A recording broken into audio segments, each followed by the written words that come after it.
Residential Mortgage, el gerente de distrito de la división aquí en Orlando, Kissimmee, a nuestro amigo y compañero Ricardo Maldonado. Así que muchas gracias, Ricardo.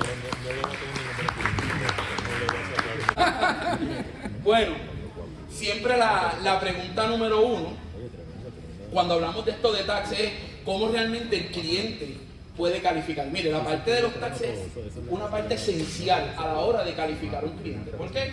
Los clientes que no quieren pagarle a quién, a la IRS, si no lo digan muy alto, que está aquí el hombre, que era auditor. La gente no quiere pagar, no quieren pagar taxes, pero quieren comprar la casa de 500 y de 600 mil dólares. Entonces, eso es una situación que siempre nos vamos a encontrar y siempre vamos a tener, lamentablemente. Y vamos a hablar un poco para poder identificar el tipo de ingreso que tiene el cliente. Para mí eso es importante porque es la columna vertebral de cualquier transacción. A veces tenemos un cliente, el cliente nos dice que tiene el dinero, que quiere comprar una propiedad, pero si no tiene el ingreso, realmente no tenemos transacción. ¿Okay? Hay cuatro puntos bien importantes en una transacción hipotecaria.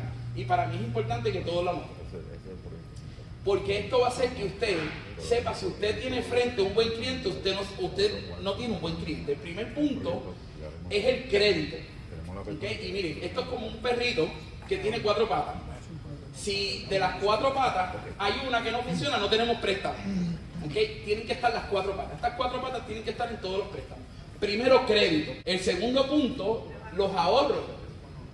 Tiene que tener buenos ahorros. Ese cliente tiene que tener un capital para poder comprar una propiedad. Miren, no existe tal cosa como comprar una propiedad sin un solo vellón. Si a usted le llega un cliente que no tiene dinero para comprar una propiedad, mire, usted está poniendo en riesgo su tiempo. ¿Okay? De salir, visitar, porque usted tiene que invertir dinero en gasolina para ir a mostrarle una propiedad y él no tiene un solo vellón para hacer que podamos completar esa transacción. Pues yo lo pondría en tela de juicio. Tercer punto, bien importante, es la colateral. La colateral tiene que ser una propiedad que se pueda vivir. A veces el cliente nos dice, bueno, estoy comprando una propiedad que vale 600 mil dólares, me la están vendiendo por 300 mil dólares, si yo la dejo de pagar, el banco que se quede con ella. ¿Han escuchado eso alguna vez? Eso no es lo que quiere el banco. El banco quiere prestar y que me paguen mis intereses. Ese es el negocio del banco. Al igual que el negocio de ustedes, salir a que la persona pueda comprar una propiedad, el negocio del banco es prestar y cobrar interés. El banco no quiere ejecutar propiedades. La ley le prohíbe al banco tener prácticas engañosas donde yo te presto dinero con el interés de yo ejecutar una propiedad. O sea que el banco puede tener problemas. Por eso es que ustedes ven que a veces van a tener transacciones donde el cliente está súper bien en el ingreso que tiene, está aportando muchísimo dinero, pero a lo último no tiene el ingreso. Si no tiene el ingreso, el banco no va a prestar para ejecutar, para quitarle la propiedad al cliente. El banco va a prestar para cobrar los intereses. Y el número 4, que es el que vamos a hablar ahora, son los ingresos. La parte de los ingresos, ¿ok? O sea que miramos esos 4 puntos. El primer tipo de ingreso, ¿cuál es? Las personas asalariadas. ¿Quiénes son los asalariados? Las personas que tienen un salario asignado. Usted se gana $3,000 al mes. Así usted trabaje 20 horas, 40 horas, 50 horas, 60 horas, usted se gana $3,000 al mes. Eso es un asalariado. ¿Ok? Tiene un ingreso asignado. ¿Ok? Eso es bien importante que lo podamos identificar. Le voy a explicar por qué. Ya sabemos lo que es el asalariado, que es la persona que tiene el salario asignado. Ese cliente que te dice, bueno, a mí me pagan un salario fijo. ¿Ok? Y tenemos el cliente que trabaja con ingresos por hora. Ese es el cliente que puede trabajar, digamos, en alguna tienda por departamento y te hace una semana 39, otra semana te hace 40 y otra semana te hace 37 horas. No es constante ese ingreso. Ese ingreso lo vamos a calcular de una manera diferente que el asalariado. ¿Qué sucede a veces?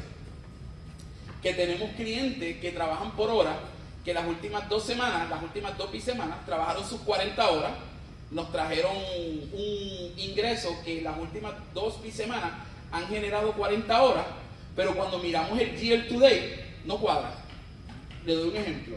Si usted se gana $400 semanales y han pasado 10 semanas, ¿cuánto se supone que sea su year to date? $4,000. Pues tenemos este cliente que se gana $400 a la semana, pero su year to date es de $2,000. ¿Qué nos deja decir eso? Que no se gana ese dinero. Entonces ahí es donde vienen los cambios a la hora de calificar a un cliente, y el cliente dice, pero es que yo trabajo las 40 horas. No están en tus talonarios. Es bien importante que estén en su talonario para poderlo contemplar. Comisiones, tips y bonos. Y mire, yo he escuchado muchas veces que a veces nos dicen que para poder considerar las comisiones, tips y bonos, el cliente tiene que tener 2 años ininterrumpidos recibiéndolas. ¿Quién ha escuchado eso? Que tiene que tener 2 años ininterrumpidos. Es cierto, pero a su misma vez no, hay una opción. Si el cliente tiene más de 1 año recibiendo los bonos, comisiones y algún tipo de tips, y el patrón nos puede certificar que va a ser continuo, lo podemos tomar en consideración. ¿Ok? O sea que no necesariamente tienen que ser 2 años estrictamente, pero si el patrón no nos los está certificando, con mucha posibilidad lo podamos utilizar. ¿Ok? Servicios profesionales o negocio propio. Ahí es donde ya la cosa se empieza a complicar. ¿Ves? Porque, por ejemplo, en el caso del asalariado, el ingreso es un ingreso fijo. En el caso de la persona que trabaja por hora es simple, cogemos el year to date y le hacemos un average de sus ingresos. En el caso de las comisiones, bien fácil, se divide entre la cantidad de tiempo que lleva recibiéndolo, pero los servicios profesionales requieren un poco más de análisis y un poco más de detenimiento a la hora de analizar primero a qué se dedica ese cliente, qué está haciendo ese cliente, cómo recibe los ingresos. Son tantas cosas. A veces le preguntamos al cliente, mira, ¿para quién tú trabajas? Y me dice, bueno, yo trabajo para una empresa, pero realmente trabaja para esa empresa por servicios profesionales y no como asalariado. Por eso es que es bien importante a la hora de calificar a un cliente que el cliente nos traiga todos los documentos y nosotros hagamos un análisis completo. Porque a lo mejor el cliente te dice, no, yo trabajo para una empresa más de 20 años y recibo un salario de $5,000 al mes. Y tú dices, wow, ¿tienes deuda? No, no tienes deuda. Y uno en su mente, tengo un buen cliente. Pero realmente es 10.99 y pone todo en gasto. Sencillamente, pues ahí podemos encontrarnos un problema. ¿Ok? Y corporaciones, que ahorita muy bien Javier pudo explicarlas todas, hablar acerca de las corporaciones es bien importante. Los ingresos de renta también se pueden incluir y los podemos utilizar. En ocasiones el cliente quiere salir de una propiedad para irse a vivir otra y definitivamente ese ingreso lo podemos considerar. ¿Okay? Pensiones y retiro. Las pensiones se pueden utilizar, el ingreso de retiro se puede utilizar. El seguro social es un ingreso que también lo podemos utilizar, incluso en ocasiones, si podemos evidenciar que es 100% libre de impuestos, se le puede dar un gross up al seguro social de un 15%. O sea que si recibe $1,000, posiblemente le podamos considerar 1.150 y le aumentamos un 15%. La otra pregunta, ¿qué pudiera afectar mi calificación? ¿Qué área de oportunidad yo me puedo encontrar con un cliente? ¿Cuáles son los retos que por lo regular nos encontramos con un cliente? Mire, cosas que tenemos que estar bien pendientes. Lo que hablamos ahorita de la persona que trabaja con inconstantes horas, ¿ok? Ingresos no constantes.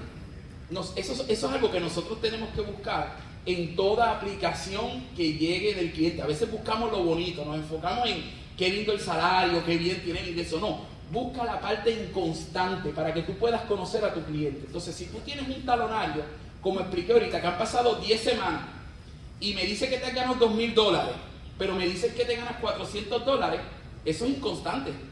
Pues tenemos que investigar qué fue lo que pasó. Señor cliente, fíjese, su year to date me dice $2,000, pero usted me dice que se gana constantemente $400. ¿Qué ha sucedido? Ah, sí, mira, es que tuve que dejar el trabajo porque tuve 2 semanas fuera, 3 semanas fuera por COVID. O ve, ahí la cosa empieza a hacer sentido. Y ya yo voy preparando un expediente para cuando el underwriter lo vea, el underwriter no me pregunte, sino que yo le diga. ¿Okay? Gastos de entretenimiento y comida. Mire, esto es una de las cosas que más destruye un préstamo. Los gastos de entretenimiento y comida. Le voy a explicar por qué. Los gastos de entretenimiento y comida, el gobierno, el IRS te permite hacer una deducción de un 50% de ese gasto. ¿Qué significa? que si usted tuvo $10,000, por dar un ejemplo, en gastos de entretenimiento, por poner un número, usted solamente puede deducir $5,000. Una deducción que el gobierno le permite. Pero ¿qué le estás diciendo al underwriter?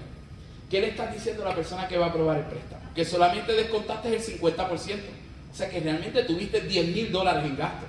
¿Qué va a hacer el underwriter? Duplicarlo.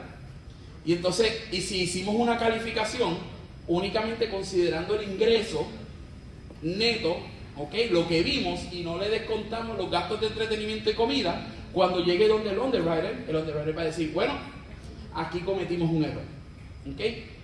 Típicamente, esta deducción se hace en los préstamos convencionales. ¿Okay? Es una deducción únicamente en los préstamos convencionales y a veces yo me causa curiosidad porque casi siempre, ¿verdad? Queremos que todas las ofertas que le lleguen a los clientes sean de préstamos convencionales y el préstamo FHA tiene miles de herramientas para evitar que un préstamo se caiga.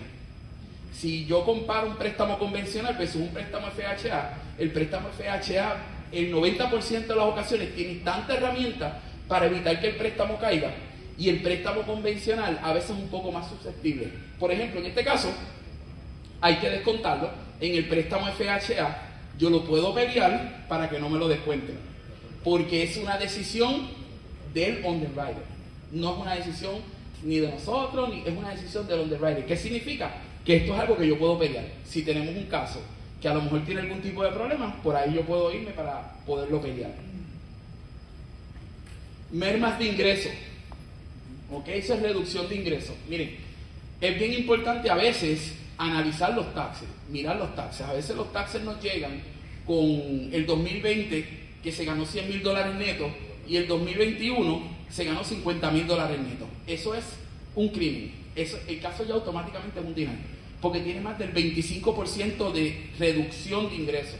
Usted lleva un caso así, ese caso no va a cerrar. Entonces son cosas que nosotros tenemos que estar mirando, que tenemos que mirar para saber exactamente si tenemos un caso sólido o si tenemos un caso que a lo mejor nos va a dar problema en la parte del frente. ¿Okay? A veces pues nos toca analizar un poco más los ingresos, analizar un poco más porque cuando tú te das cuenta del evento, antes de que tú pongas tu préstamo a correr, ¿verdad? Mirándolo como loan officer, cuando tú lo miras antes del evento, tú puedes llevarle una respuesta al underwriter, porque el underwriter va a preguntar eso. Entonces tú poderte dar cuenta de que a lo mejor no fue una merma, de que a lo mejor fue que hizo una inversión y compró otra parte del negocio y por eso ganó menos dinero. Todo ese tipo de información es importante llevarla a la mesa para que el underwriter, cuando vaya a aprobar su préstamo o vaya a ver, no haga preguntas de más cosas que no queremos que pregunten. ¿Okay? Lo que queremos es que nos aprueben el préstamo. Cambios en la estructura del negocio. Éramos Schedule C y ahora tenemos una corporación. Todo eso hay que mirarlo. ¿Okay? ¿Qué tipo de negocios tenía? ¿Cómo lo cambiaste? Por darle un ejemplo, hay una regla de Freddie Mac, que es un préstamo convencional, que si el cliente lleva 5 años en el negocio establecido, ¿okay? No es que ahora cambié el negocio y ahora soy otro tipo de negocio, sino que tiene 5 años en ese negocio establecido, podemos utilizar un año de taxa. Entonces, si usted lleva 5 años con el mismo negocio, posiblemente podamos utilizar un solo año de taxa, pero tenemos que mirar qué cambios en la estructura del negocio, porque posiblemente si tu cliente este año cumple sus 5 años y este año va a ser un cambio estructural, oriéntalo. Déjame ver, vamos a mirar el préstamo, vamos a buscar las opciones para que no tengas problemas y puedas utilizar un solo año de taxa. Cambios de W2 a 1099. ¿Okay? Eso sí es un problema. Si fuera REVE no hay problema. Pero si usted está cambiando de W2 a 1099, usted está dejando de ser asalariado y convirtiéndose en una persona negocio propio. ¿Qué le vamos a pedir? 2 años. Si usted tiene un negocio propio, usted mínimo tiene que tener 2 años en su negocio. ¿Ok? Ingresos dejados de devengar. Miren, a veces esto pasa muchísimo. Vemos la planilla y vemos que el cliente se ganó $150,000. Bueno, se ganó $150,000 el año pasado, pero fue que vendió $125,000 en acciones y las tuvo que reportar. Eso es un ingreso de una sola vez. Ese ingreso no lo podemos considerar porque no es constante. Nosotros tenemos que corroborar que el cliente va a recibir 3 años ese ingreso. ¿Ok? Pensiones alimenticias, eso tenemos que mirarlo. A veces el cliente recibe, a veces el cliente no nos dice nada.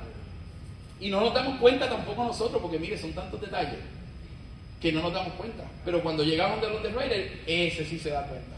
Y se dio cuenta que tiene una pensión alimenticia de $300 al mes. ¿Qué sucedió con el caso? Deudas no divulgadas en los talonarios, deudas no divulgadas en el crédito, deberá decir, no divulgadas en el crédito, pero sí en los talonarios.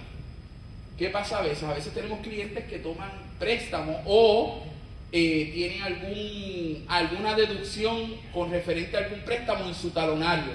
Esas son preguntas que nosotros tenemos que saber porque son deudas que tiene el cliente. También son deudas que tendríamos que descontar en su cálculo de ingresos. Reducción de ingresos fijos. Mire, ese es el que es gerente de un restaurante y ahora dejó de ser gerente ganándose $24,000 anuales y ahora se convirtió en mesero ganándose $5 por hora. ¿Ok? ¿Qué pasó ahí? Tuvo una reducción. ¿Cuál es el ingreso que vamos a utilizar? El ingreso de la reducción. ¿Ok? One time bonus.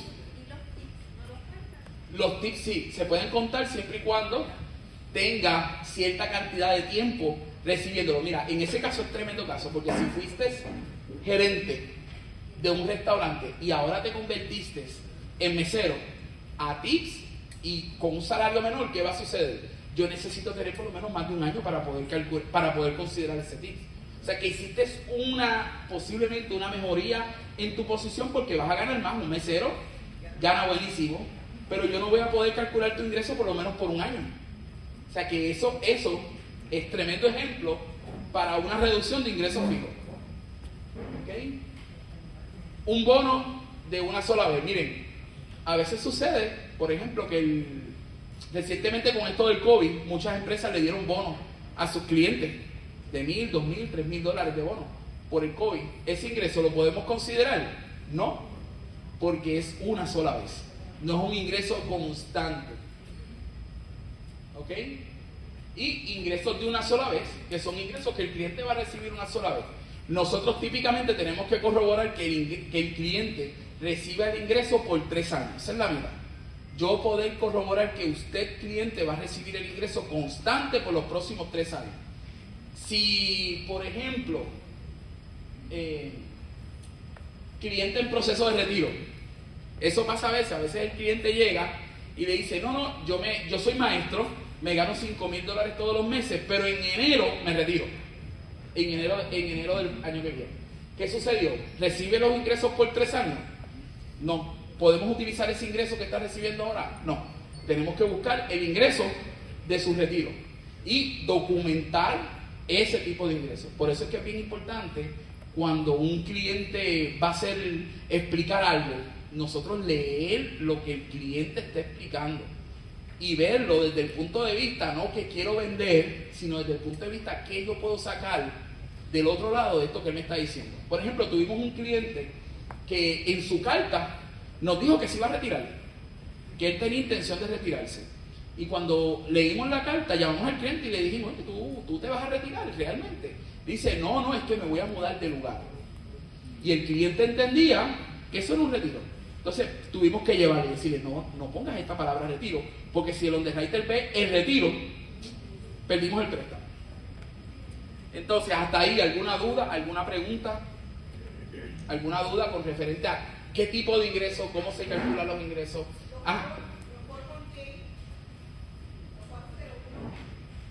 En cuanto a deducción, cuando el ingreso, ella está preguntando acerca de las deducciones del 401k.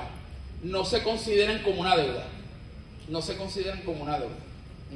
Sí, bien importante, te van a pedir documentación sobre ese 401k. Queremos ver realmente los términos que implican esa deuda del 401k que mache con el ingreso. No vaya a ser que tengas una deuda parcialmente garantizada y de tu deducción parte sea parte de la garantía del 401k, pero la otra parte sea una deuda que tú tengas. El underwriter se va a cerciorar de que los documentos que me entreguen para poder validar esa deducción del 401k están a la par con la deducción.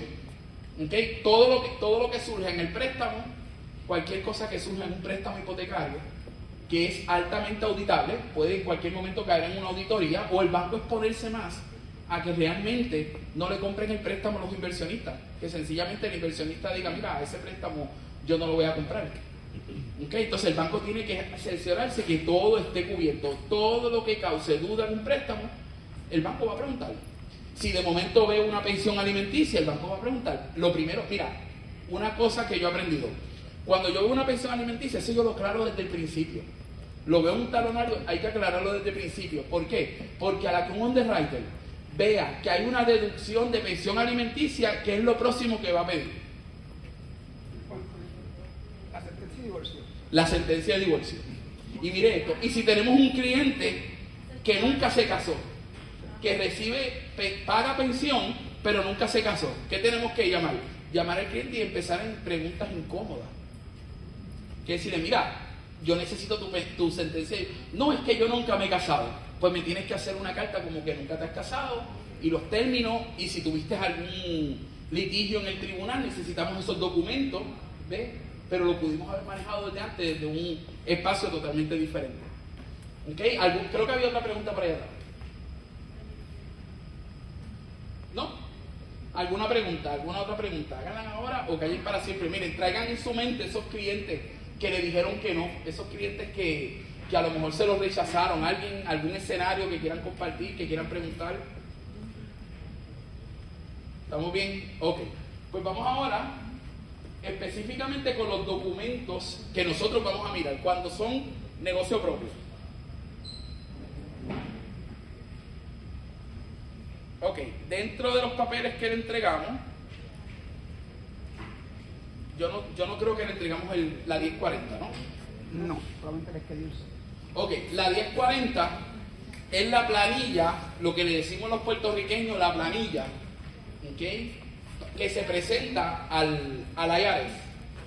Mire, todo individuo, primero que nada, partiendo de la premisa, si usted es una persona que usted es asalariado, una persona que trabaja para una compañía, vamos a eliminar negocio propio. Toda persona que no tenga negocio propio no tiene que entregar este documento. ¿Okay? Solamente tiene que entregar sus W2, sus talonarios y una verificación de empleo. O sea que este documento, a menos que no sea una persona que esté aplicando para alguna ayuda del gobierno, este documento no hay que entregarlo. Si es asalariado, si recibe ingresos por W2, este documento no necesariamente hay que entregarlo. ¿Okay? Es una opción de nosotros los banqueros poder ver. Por ejemplo, si mi cliente recibe seguro social, posiblemente yo se la solicite. ¿Ok? ¿Por qué? Porque presentando este documento, si recibe seguro social, puedo darme cuenta en esta parte por aquí, en la línea 6A de la 1040, me puedo dar cuenta si el ingreso es libre de impuestos. Y si es libre de impuestos, ¿qué sucede? Le puedo dar un 15% de aumento de ingresos. Si recibe 1,000, le puedo considerar 1,150. Mire, y esos $150 rescatan los préstamos. Es una cosa increíble, ¿ok? O sea que realmente, si tenemos un cliente que recibe seguro social, si está bien en la calificación, yo no voy a pasar el trabajo de pedir este documento. Pero si está apretado, se lo voy a pedir. ¿Para qué? Para ayudarle con $150, en el caso que fueran $1,000, para que me pueda calificar mejor para la transacción. ¿Ok? Pero técnicamente toda persona que sea asalariada, retirada, que reciba un ingreso, que podamos evidenciar a través de un award letter, a través de una W2, a través de un talonario, que podamos evidenciar que recibe ingresos, no tenemos que pedir este papel. ¿Ok? Lo primero que yo le pido al cliente, una de mis primeras preguntas es, ¿a qué te dedicas? Si me dice, yo trabajo para una compañía, yo voy más específico, y cada vez hago una pregunta más específica. ¿A qué compañía trabaja? Trabajo para una tienda por departamento. Perfecto. ¿Recibes W2? tienes un salario asignado. Si trabajas menos de 40 horas, te pagan tus 40 horas. Preguntas específicas, ¿ok? Y ahí el cliente te dice, sí, pues ya yo sé que este documento, yo no voy a hacer que el cliente me lo busque. Yo le voy a pedir, dame tus últimas 2 W2 y tus últimos 2 talonarios. Y lo demás lo completamos nosotros, que es una verificación de empleo. Ahora bien, si el cliente tiene negocio, aquí es donde cambia todo. Entonces, vamos a tener esta 1040. Vamos a explicar los diferentes tipos de negocios que existen. En este documento específicamente la 1040, mire, y todo el mundo, todo individuo, excepto las corporaciones, tiene que presentar este documento. ¿Okay? O sea que siempre tenemos que ver una 1040 cuando el cliente tiene negocio. Sea el tipo de negocio que sea, corporaciones, servicios profesionales, el ingreso que sea, usted como cliente tiene que tener este documento, la 1040. Ismael. 5 minutos. Ok. Tiene que tener la 1040. O sea que eso es bien importante, poder completar y poder tener esta 1040. Ahora, mire, esta 1040 tiene 2 páginas.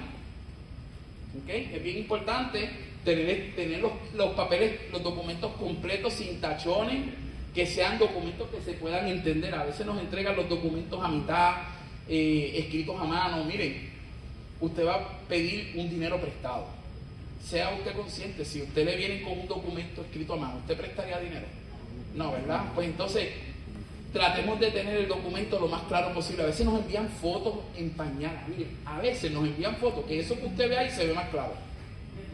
Y nosotros lo miramos y decimos, ¿cómo podemos entender? No, pues el documento tiene que estar claro. Detrás de este documento 1040 viene este documento, que es bien importante, que es el Profit and Loss from Business. Eso es las personas que trabajan por servicios profesionales. Si usted genera ingresos por 1099, este es el documento que usted va a llenar.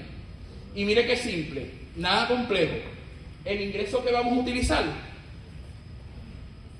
para calificar es el ingreso que está en la línea 31, Net Profit. Si se ganó 5,000 en esa línea, eso es lo que vamos a utilizar. ¿Ok? Y de ahí que usted va a partir en su análisis. La cantidad que sea, ese es el ingreso. Y a ese ingreso, a las personas que trabajan por su cuenta, a través de 1099, que es lo que estamos hablando, le vamos a añadir la partida de la deducción y vamos a hacer un cálculo especial para incluirle los ingresos que tuvo por millaje. ¿Ok? Esos son los 2 tipos de ingresos. Esos ingresos los vamos a sumar con los del año anterior, los vamos a dividir entre 24 y ese es el ingreso del cliente. ¿Ok?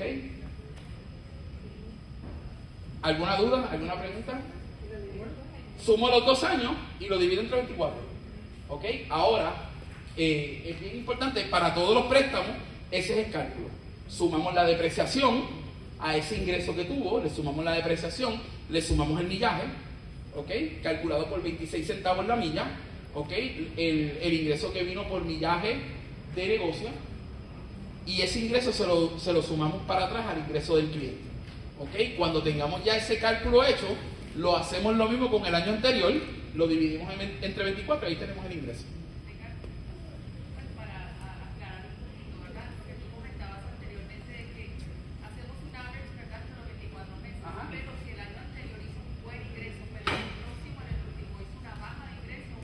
Tremendo, eso es así. Si durante el 2020 te ganaste 100,000 y durante el 2021 te ganaste 40,000, dije ahorita no tenemos préstamo, porque tu negocio va en declive, a menos que puedas explicar, mira, es que durante el 2020 me dieron un bono especial por un proyecto especial que tuve, todo lo podemos documentar. Ahora, si es al revés, no tienes problema. Pero si fuera así, que vamos a poner que en el 2020 te ganaste 100,000, en el 2021 te ganaste 90,000, no vamos a hacer el average, vamos a utilizar solamente el año más bajito, que sería el último año. Si fuera al revés, que en el 2020 te ganaste 90,000, en el 2021 te ganaste 100,000, hacemos el average de los 24 meses. ¿Ok? Y voy terminando porque ya por aquí... Mire, este documento que está aquí, rapidito, lo vamos a utilizar para los ingresos de renta. Mire, la renta a veces la miran y ven el ingreso neto es negativo y dicen, ya no te puedo considerar la renta. No, analicen, vean los taxes, miren, léanlo, cada partida te va a dejar saber si se puede considerar o no. Si yo tengo un cliente que generó $10,000 en ingresos de renta, pero gastó $12,000 en intereses, ese dinero yo se lo puedo dar para atrás. ¿Por qué? Porque yo le estoy calculando el ingreso de la renta, el ingreso del pago de la hipoteca, se lo estoy considerando en su pago mensual. Al igual la depreciación, taxes, intereses y seguro. Incluso si el cliente a lo mejor compró una propiedad y le invirtió $20,000, $30,000 en mejor y tiene la evidencia, eso posiblemente lo podamos utilizar como parte de. Es bien importante esa información. Y mire, este documento es bien importante, que es la 1120, ese documento se le entregó por ahí. Si el cliente tiene alguna corporación, tiene que entregar este documento también. No es solamente la 1040. Por eso es bien importante. Cuando usted tenga un cliente, si usted le pregunta, ¿tienes corporación? Me tienes que entregar la 1120 y la 1040. Si es servicios profesionales, que yo sé, únicamente la 1040. ¿Ok? ¿Alguna duda, alguna pregunta? Yo sé que a lo mejor es mucha cosa técnica que nosotros hacemos. Bueno, para terminar, muchas gracias y, ¿verdad? Les dejo por aquí con Alfredo González. Bueno, un gran aplauso para Ricardo.